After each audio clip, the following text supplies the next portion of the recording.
Yun, magandang hapon mga ka-idol. May dumating tayong pisa mga ka-idol. May bagong tayong pisa. Yun, kung anong issue nyo. Mga dual BBTI lang ito mga ka-idol. 2017. Basta mga dual BBTI pataas. Ang spider, yun. May pisa tayo. Itong naramdaman mga idol. Kumakadyot, malakas sa gas. Yun. Nginig, palyado. Yan, ito pa. Kung dating tayo mga ka-idol, ignition coil. 6 lang to idol.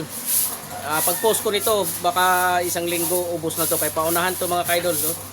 Huwag mo na magtiis sa idol na palyado yung sasakyan nyo, malakas sa gas, may kadyot. Isa ito sa dahilan sa paglakas ng gas, palyado, may kadyot. Isa ito dahilan mga idol. Yan. Huwag mo magtiis sa idol kasi pag tinitsagaan mo yun ng palyado or may kadyot, lalakas sa gasolina. Kung tiniis mo isang buwan para ka nang bumili ng isang pirasong ganito, isang coil. Kaya nga, umpisa pa lang naramdaman mo, check mo na kung itong issue, may stock ka na. Bili na.